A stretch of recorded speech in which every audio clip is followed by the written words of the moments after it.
Start the meeting so that we don't stay late and wait for, there's a couple of people still missing and one that we're going to have on the phone. I'd like to call this meeting to order. It's 5:36 p.m.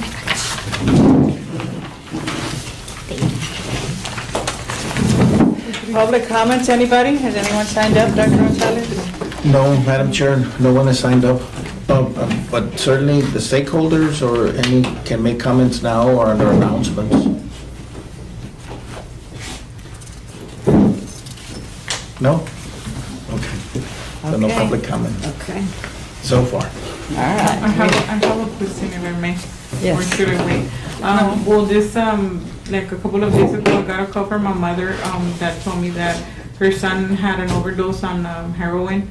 And he had been doing good. He started going to college and everything, but he had relapsed and he had 4 days clean, and she was wondering what he could do. And my question here is, where can I refer people like this that call me, because that's not the first call I get. Madam Chair, a directory is posted on the city's website, on the health department's website, and on Facebook of the commission that has the directory, but a quickie, you're gonna find here members from SCAN, members from Border Region, who have crisis hotlines as well, to be able to guide them, and they're the ones with the direct services. So you got SCAN, Yes, Border I Region. usually refer them to SCAN or Pillar or. Yeah, both SCAN and Pillar.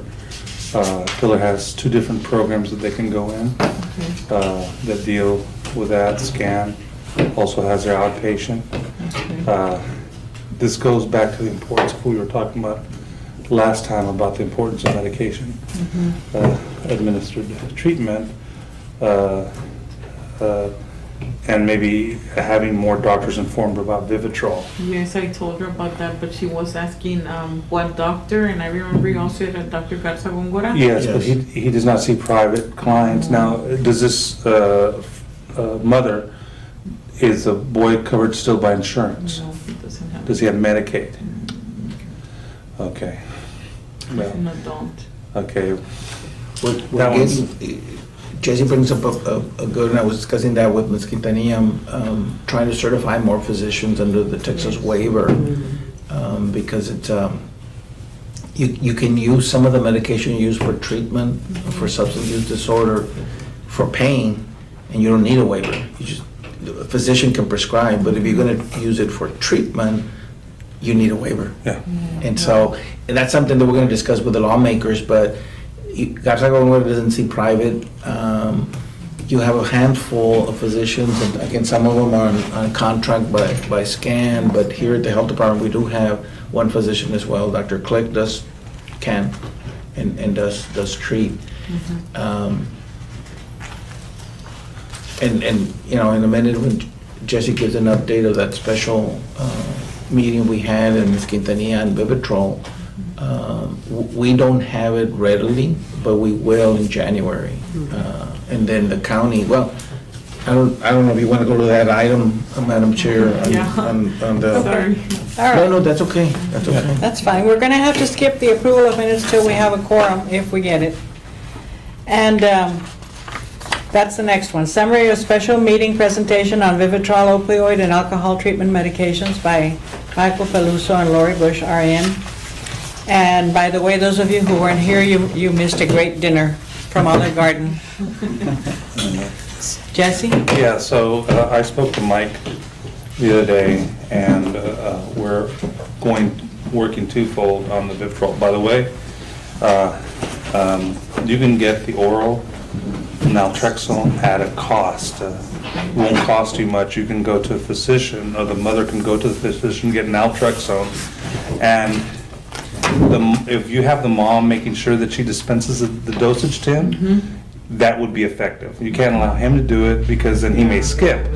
But until we get Vivitrol more readily, then that's an option. But so I talked to Mike. We were really happy. We had 2 portions of the meeting. The first part of the meeting that Dr. Gonzalez also went to was looking For funding, I'm going to be writing a grant this month to get funding. It has to go through the Sheriff's Department, but it's going to be in combination of Sheriff's Department and the different judges, but especially Judge Hale, to use Vivitrol as part of the protocol in the jail. So if somebody's a heroin addict in the jail, we want to be able to service at least 10 heroin addicts a month prior to them being released. After they've been detoxed, we'll give them the Vivitrol shot. In the grant, a pillar counselor, that's what we proposed, a pillar counselor will be doing the screenings, assessments, and be doing all the case management, and then they will refer them out to outpatient services. In the meantime, we're going to be looking for additional fundings for Vivitrol because, you know, as Mike said last time, statistically, the first time you give them Vivitrol, they're going to be safe, they're not going to overdose, and they're more likely going to make a first appointment. If you give them a second shot, they're more likely to start thinking clearer and start looking at recovery different. A third shot, you have the benefits of where they're wanting more long-term treatment. So we're looking into that, and so that's a grant is due December 2nd. The other thing that we talked about, the second part of the reason why Mike and Lori were here was to look at Vivitrol as part of our medical protocol. To use Vivitrol in addition to the detox protocol. Vivitrol will be used for those opiate addicts and alcoholics, severe alcoholics, as part of the protocol. So everyone that would go in would get Vivitrol, and we're going to obviously have to be looking for funding. We know that we already have some resources as far as brick and mortar, some resources for running the program, and that would be part of the protocol. We'll say, well, this is how much we're going to need for medication, including possibly this, if we run these many clients. In the meantime, you know, our options are limited. We hope to have the detox open by 2020. I was on the committee that we looked at the architectural plans. It looked great. I looked at the bids, and so they're being scored, and eventually I think another committee is going to decide who is the best, so by 2020. And then our next phase, we were talking about Hidalgo, and who else is in our committee? Manrique. Kike. Oh, yeah, I didn't see him. Kike, and Ana. We were talking about the next phase that we need to start getting ready for the new year is residential. Yes. Because, you know, we're doing the detox, and now we have to really move to phase 2, which is residential. And people ask me, well, where are you going to do it? I said, well, there's a whole area back there that the county has pledged that's empty. It's just all garden and grass, and that's where we would want to build. And that's where we can actually build to what we want. You know, with the detox, we had to look at what we were going to do. It was more complicated, but we got it done. I mean, look at how much has been accomplished. So as far as the Vivitrol goes, I think everybody, as far as I know, was in agreement to use it for the protocol. And you know, I'll be letting you know what about the grant. We're going to do December 2nd. It has to go through the sheriff's office, so the sheriff will get a portion. Most of the money will go to Vivitrol shots, $120,000 of the dollars. And it's the 1-year grant for 2 years. It's for 2 years, $250,000 for 2 years. Most of it, you know, almost half of it is going to be for medication. So that's good for our population that are heroin addicts in the community. And we're going to be doing something similar that Houston is doing right now, using medication-assisted treatment. All right. And at the same time, we've talked to Mike about getting reduced price directly from the pharmaceutical. We're a federally designated site, and because of our pharmacy, we have a pharmacy here, but it's a Class D that is only for our in-house patients or for the service. And so because of that, we have a federal designation for our pharmacy that we can get a discounted price directly from the pharmaceutical. It's still gonna cost us, because right now, commercially, for Vivitrol, it's $1,000 a shot. $1,200. $1,200. 1,000 with their discounts. Yeah. That's what we pay. Well, what the drug court pays, not we. You know. That would be one discount, and we get a further discount because of our type of how we purchase through our federal designation. And so he still doesn't know what the price will do. It would be a little less. And so we're trying to have it get appropriations to fund to purchase limited amounts, but until January. We just started our fiscal year. That doesn't solve your problem now. If a mom calls you, the best is the crisis lines of both SCAN, Pillar, and Border Region. They're the ones who have the treatment right now. Now, for overdose, though, something the commission also did, and we've worked with many of the stakeholders here, and some of them have funding for that, is to train the public and the doctors to use the naloxone spray when it's an overdose.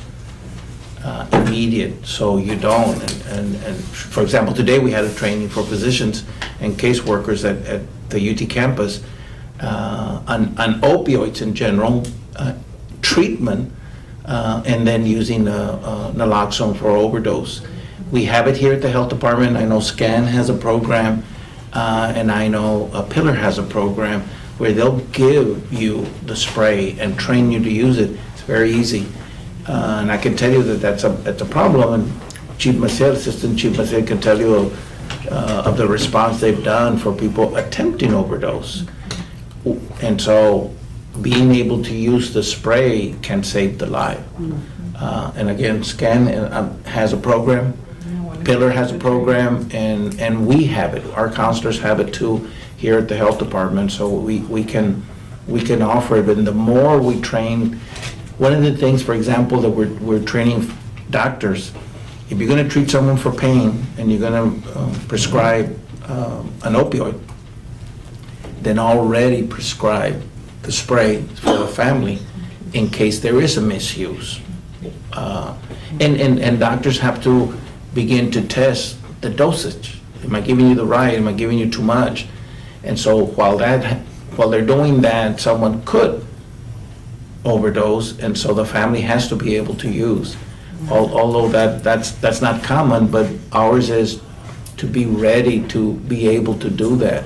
So again, for immediate, someone who's overdosing, you've got SCAN, you've got Pillar, and then you have us. We don't have a 24-hour hotline. Your best bet would be SCAN and Pillar. For someone who's trying to reach out, I have. And that's something that PD's also working on to make sure when they address, because they see it all the time. I want to add another thing about the Vivitrol is, if you think about it, we've probably all run through cases where Narcan has been used on the same client maybe twice a month. It's been used, and so then what happens if one Vivitrol shot at the discounted rate would cover the two Narcans, and it would take care of it. And so there's some benefits to that.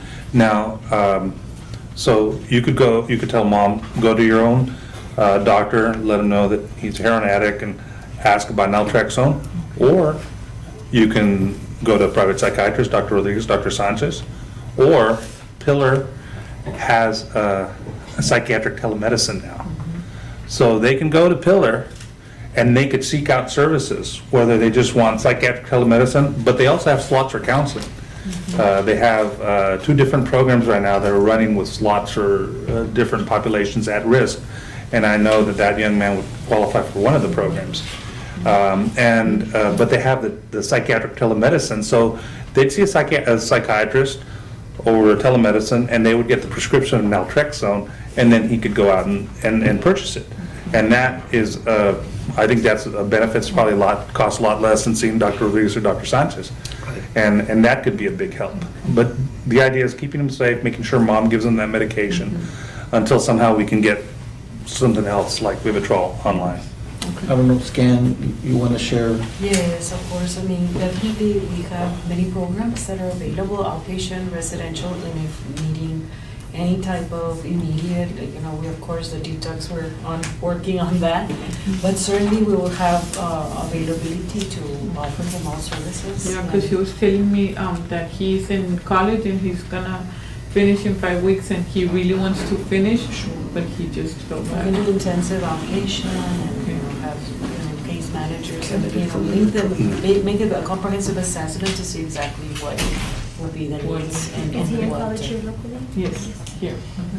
Yeah. So definitely, I mean, Okay. we have availability to provide services and. Okay, thank you. And I wanted to present my program.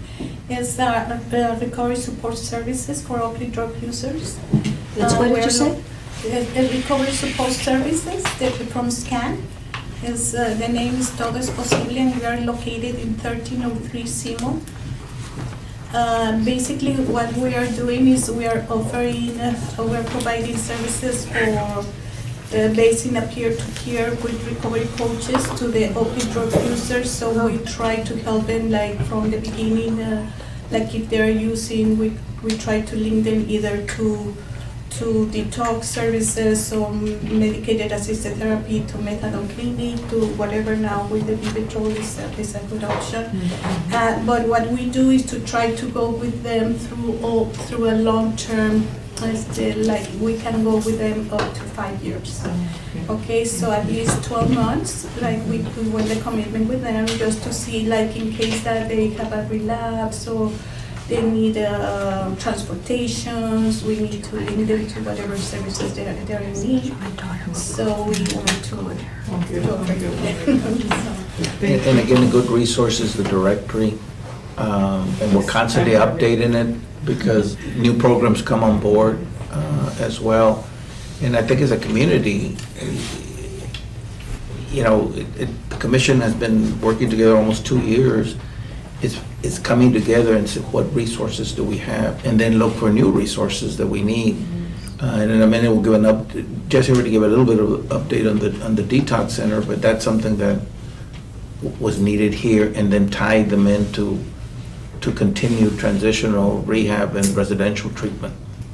Dr. Gonzalez, real quick, and answering your question more thoroughly, what's going on with those business cards that we discussed previously? And I wanted to apologize too, because I believe the LPD said that they had a program, they were going to pass these cards out to addicts in the streets or what have you, and that was a brilliant idea.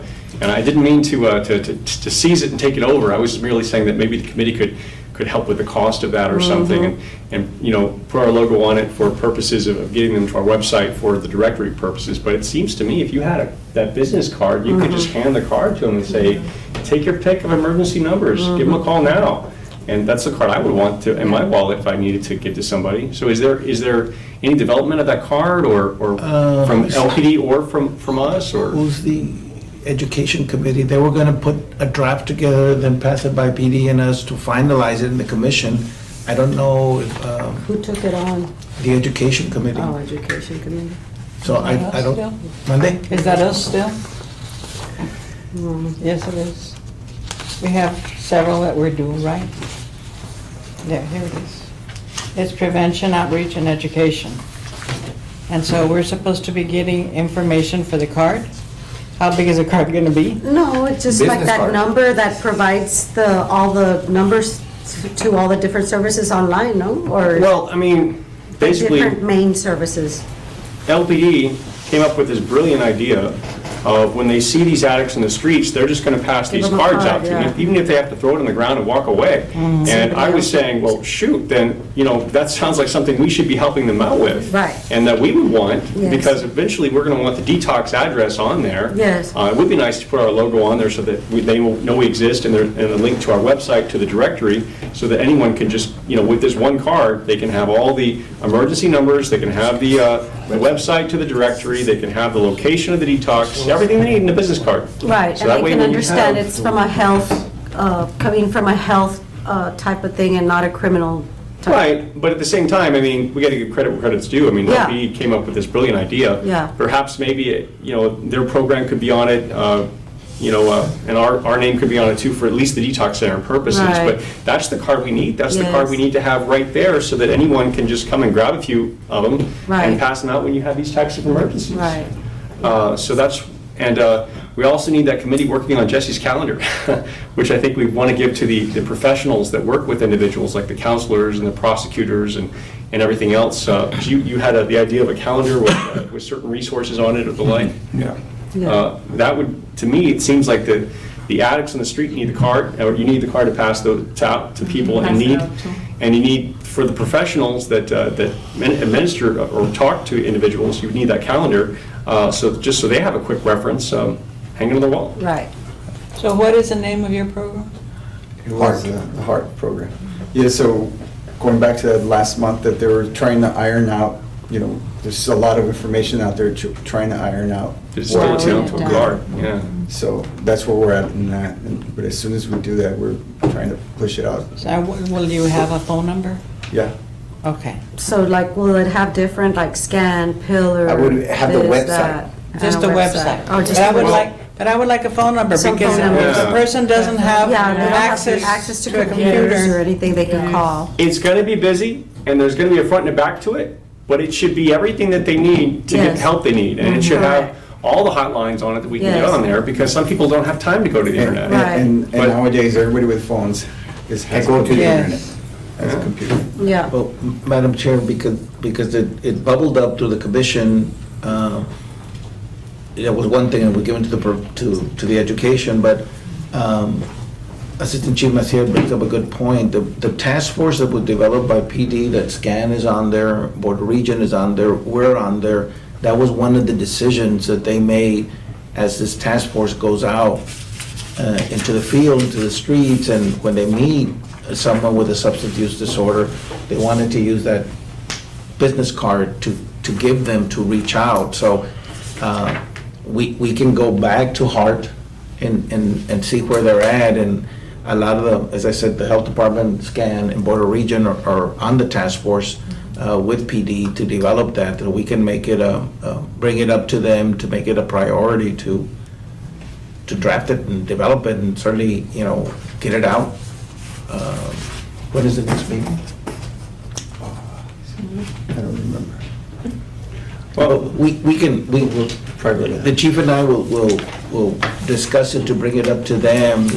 We gotta have it drafted and finalized with the key elements. And I think the organizations on the task force with PD are the ones vested, because they're the ones dealing with it, and it's already been field tested, of going out to the field and addressing. And I can tell you, and we mentioned it last time, there were 2 pregnant women, heroin addicts. One refused, but one was taken in and scanned, got into one of the programs. But it was through this field operation outreach to get her in, and our staff were involved with SCAN initially to bring her in, and now is being serviced by SCAN, and being given prenatal care, because we need to be ready to treat mom now, so baby isn't born an addict. Yeah. We weren't happy because we only got 50%, we got out of the 2, 1. But yeah, it's something. And that's what this group is doing, is going out to the field, developing through the task force. One time it'll be the health department, one time it'll be SCAN, one time Board of Region, to go out with PD, because there's so much PD can do. And one of them was the excellent idea that came out, is the card. Yes. Okay, give me what the words are for the acronym. HEART. Heroin Addicts Response Team. Yeah, Heroin Addicts Response Team. What is the E? No tiene E, no es heart. the small E. Huh? Small E. Small E. For what? Heroin. Oh, yeah, small E for heroin. Well, let me ask you No, this. it's not Even- H-E, it's H-A.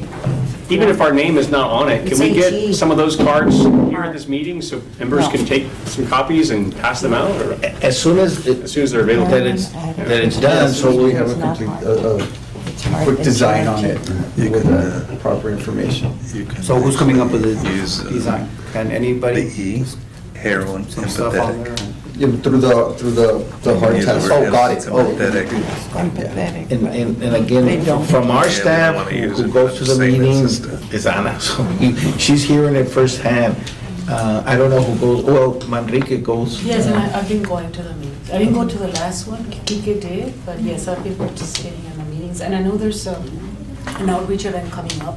Yes. that where all of us are participating, yes. So that's what I learned about the So you last got one. some of the active members Yes. involved. Yes, it's And I gotta thank PD as well, because it's up at the deputy and assistant chief level who are team leading it, along with some of their officers, because they're the ones seeing it every day, and they're the ones who said, well, I mean, I can arrest them and take them, but that's not gonna solve the problem. And the credit is due to our line supervisors, who are the ones who are out there in the field. I mean, I'm in an office, these guys, before then, we were out there, but again, going what the doctor said is, let's look beyond an arrest, what really is the problem. How can you help?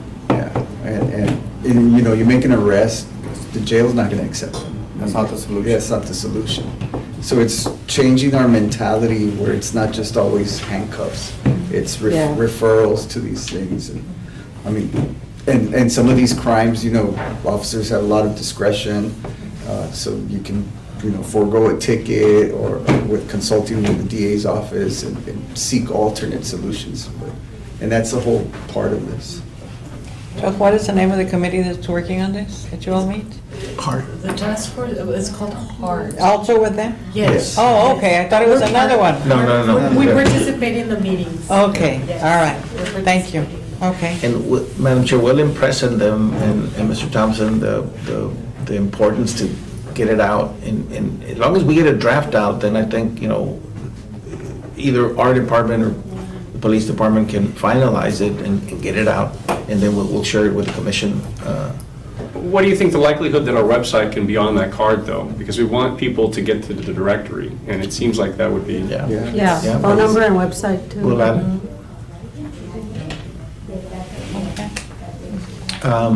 This, Madam Chair, if I may, then goes to the next item and tying in the services and that, one, Jesse already gave you some of the update on the detox. He was on the committee side to review, there was an RFQ that was sent out for the architect to Say it, do the RFQ. design. I don't know all those The acronyms. request for qualifications. Thank you. For the architect to apply, and based on their expertise, they were rated. There were members on the county side and the city side who rated them. The county, since they're gonna be paying for it, will do the final and award to get the architect to do the design and the preliminary cost. Once that's done, then another request for proposal now from a contractor will be publicized to get them going to do the remodeling of the facility on Chicago. And Juarez is the facility. And it's a nice facility. If you haven't seen it, I think we've had several visits, but any of the stakeholders and the commission members, I hope have all gone to go see it. It's got room to grow. The potential is great, and it was nice to see the architecture's plans and what they envisioned. Those two that were very, very close. Very close. Those were the ones that I looked at, and apparently the way I scored them was apparently the way a lot of people were scoring them, based on who I spoke to. And so I think they told me that the top three were going to be interviewed by the county, and then they're going to get it selected. But it looks like, wow, it's really moving forward. I mean, to get to this stage, I was really excited to be able to see that. And Jesse more than me, but with him, I mean, we've been talking about this for 10 years. Yeah, yeah. And had proposals, that they just fizzled this time. One, it's already gone out for the architect. Two, the county has committed to sell bonds to pay whatever the construction costs are. On the city side, on October 1, with the new fiscal year, the city is already budgeting from anyone who gets a ticket and has to go pay municipal court, the portion that the city states with a portion, and the portion goes to the state.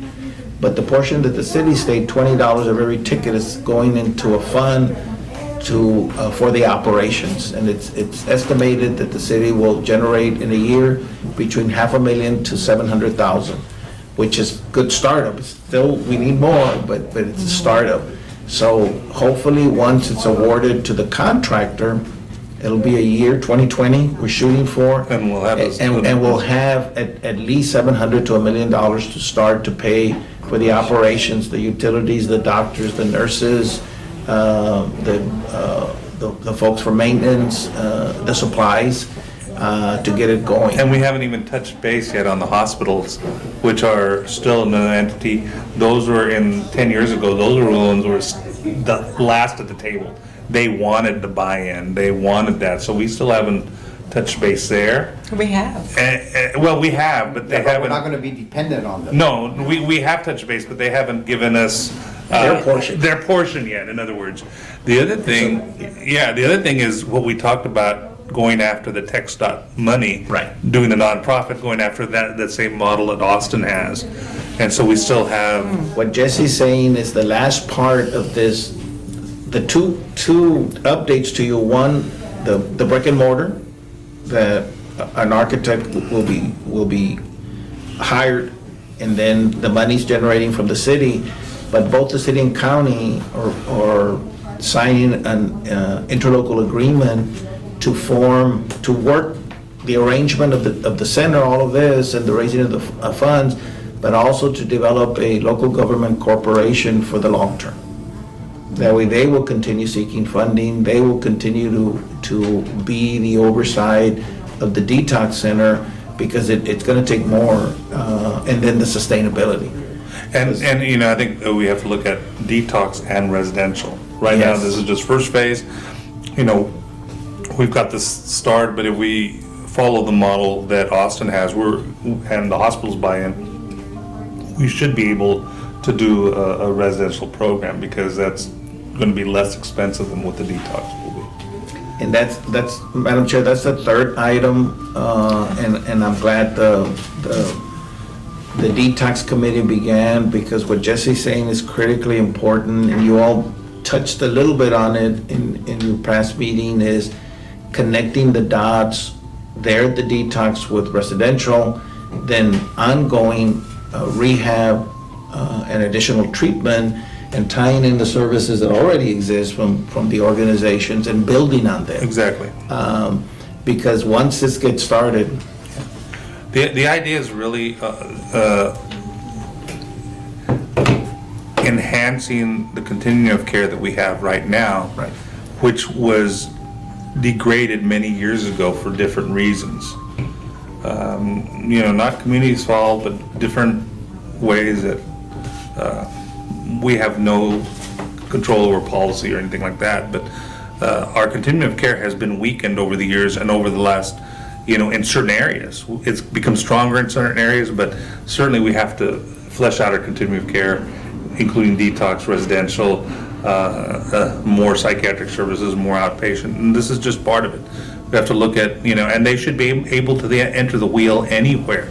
They should be able to enter the wheel in prevention, that you all do at SCAN, or if they go into MHMR at MHMR, or they should be able to enter the hill at nonprofits like the one you have Mikey's Purpose, or any of them. They should be able to enter anywhere and get referred to whatever programs they need. Even dual diagnosis. or Well, yes, triple diagnosis. and nowadays, every single grant that you apply to federally, you're required to deal with co-occurring psychiatric substance use disorder. That's just the way it's been for a number of years. Good. And again, I was in the panel last night, and I said, you know, I've been in the field over 32 years. I've never met a client that came in for substance use that did not have a co-occurring issue.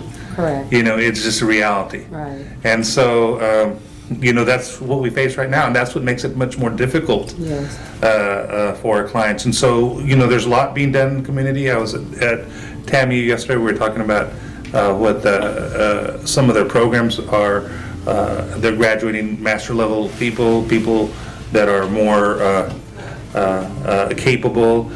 SCAN does their supervision for their LPCIs. I do 10 supervision pro bono.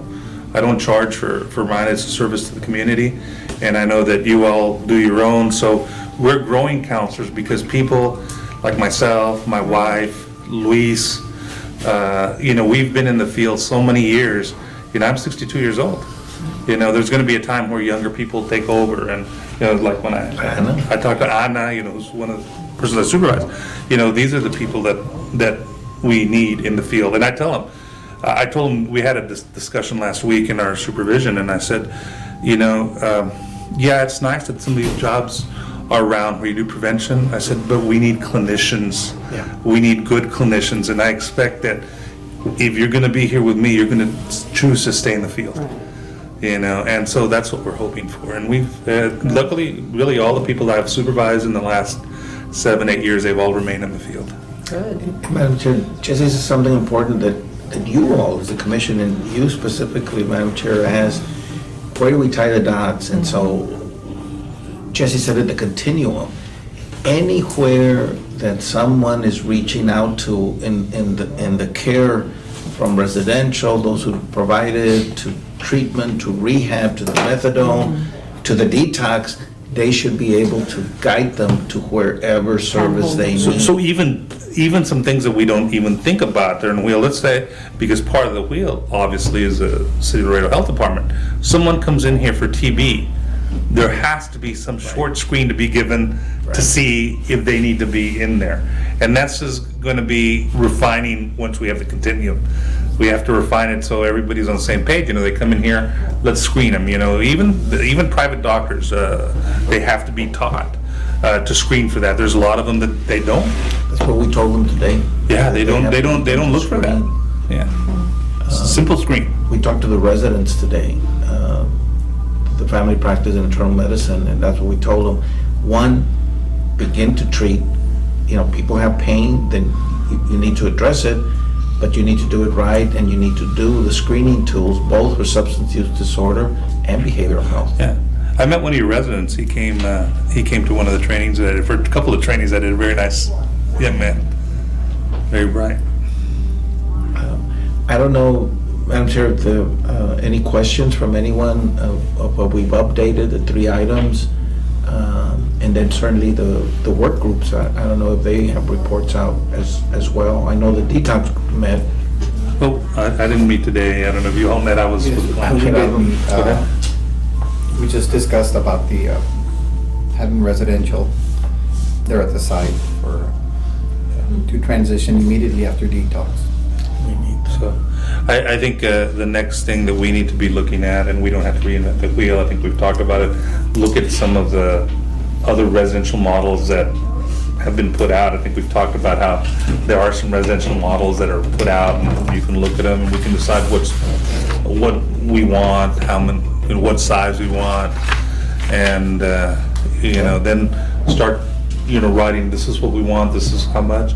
And then we could do the same thing that we did with the detox. I mean, it's the same model we followed for the detox moving forward, but I think this is going to go much faster. The sooner the better, because we probably get the county to move on it quicker. And to Mr. Montemayor's credit in team leading some of the effort, and yours, Jesse, I think that's where the local government corporation comes in as well, because they're the sustaining part of this. And this group and the stakeholders, the partners, is to build that continuum of care network. And finally, the commission has been that kind of glue to bring everybody together. And where do we go from here? So I think you hear in Jesse's voice and Mr. Montevideo voice, and hopefully in mine, that we're excited to be at the point where we're at. We've never been. Yeah. So yeah, it's a different situation as to when in the 80s, when I first got in the field, and they were throwing money at us. The state was throwing money at us because they didn't know what to do, and you could. It was like the old West back then. They'd give you $1 million, and you just did whatever you wanted, and trial and error. And we had our detox, and there was no accountability. Although we did have internal accountability, I'm really proud when I worked at the Laredo State Center that Dolores, Ms. Rodriguez, was really held us accountable, that my wife, as the Director of Substance Use Services, held us accountable. But yeah, back then they were throwing money at us. Now, we've had to fight, and to scans, and a lot of it has been through SCAN that we've entered that world of SAMHSA. Right. Because they were the first ones that started going after SAMHSA and after federal monies, and they saw that, and that's all Isela, right? Isela, Luis, they saw that vision, and that opened the door where SAMHSA can look and say, okay, we are viable for these federal grants, and now we have multiple federal grants in different agencies, and it's, I don't know, you must have at least 5. I know Pillar has 2. I know the county has 2. So we're doing really well. When you can say that a county our size has about 10 SAMHSA grants. That's pretty big. Yeah. And sad. Well, you know, it is, the reality is sad that we have the problem with addiction, and that we have 100,000 people die of alcohol use disorders every year, and 25,000 people die of other related substance use, illicit substance use. But, you know, it's a blessing that we have this now, because We have nothing. when we used to have things, you know, up until about 2002, 2003, we had a lot of services, and then everything got cut. And so now we're building up, so this is a blessing, and, you know, there's a lot of people that have worked tirelessly. You know, I'm talking about the providers here, right, to make it work. Right. Right. So kudos to you all. Thank you. And they're here. Yeah. And they're here. So that's good. Do we have anything else you want to discuss? No, I think we've touched on 4, 5, and 6 announcements. Stephen? For the work groups, I just wanted to see Clara can be part of I think it's the Transition? transitional. Yes. So that We've been she can sign in, because she has part of this. Perfect. Great program. Yes, Whatever yes. you all need, I don't know if you. Well, we haven't met, Mara was Okay. out, then I was out, so now we're gonna be meeting before the end of November. Okay. So we can finally get, Together. I yeah. normally don't work. Okay, thank you. Can I get your phone number? All right, and any announcements from anyone? Well, I just had a question. Dr. Gonzalez, are there any updates on the funding for that, the directory on the website? No, the IT director was gonna draft something for the city manager now that we started the new fiscal year. Because there was the commitment to do that. They kind of, the funding kind of, I'm gonna call you and I'm Elsa. it's a long story. At the end, it's gonna have to come out of my budget from the health department. And so now I'm looking for it within, because we hadn't budgeted. But he's already developing the plan. Oh, he is? To get it Already done. contact them and everything? Yeah. Wonderful. Yeah, and his recommendation was it was for the cost, he could do it, but the time is not there, so his recommendation was to contract with the person you brought. And so he has to, there's some operational issues, he's gotta become a vendor for the city, and our IT director was gonna give him all that information. So he can sign up, become a vendor for the city, submit a proposal, again, because it has to be made now to the city, and so we can get going on it. So he can do that as soon as possible? I'll check with our IT director, see if he's already made the contact, because we can't do business with anyone who's not registered. So the first thing you have to do was register with the Okay, city. so that's to give him what forms, where does he go? With that information, we're gonna be mañana. That's never gonna happen. Usually she likes to meet there. So we I need to wanted get to to have the work. opportunity also to announce, we have a new program. We'll have actually an official announcement on Friday. It's also a substance use treatment SAMHSA award. It's a 5-year program that provides substance use treatment and also HIV and hepatitis testing and linkage to care. And I also wanted to, I was talking with Gerardo a while back, we are looking for a peer recovery coach full-time. If you all know, it's been posted. If you all know of anybody that is in recovery and would be interested in applying for that position, it would be wonderful that you all let them know. Do they have to be certified for anything? No. No, just No, appear. they have to be in recovery at least Recovery. 1 year. Okay. And, Peer recovery. and this is for this particular program, it's called Healthy Border Initiative Project. And it's a 5-year grant, so it's a full-time position, and we really are excited to be able to offer that position so that they can work with our clients and help them and so forth. So if you all know of any, it's been posted like in Indeed, and if you all know of anybody, to let them know. And this is for We're scan? excited. For Yes, scan? It's for scan, yes. We're excited to start this new project as well. I'll share more later. Okay, well, if there are no more announcements, we'll have to skip approving the minutes until we have a quorum, and we will call for an adjournment. Do I have a motion to adjourn? First and second, okay, call for a question, all in favor? Aye. Pass, thank you. See you 1 month. December already. I know. Wow.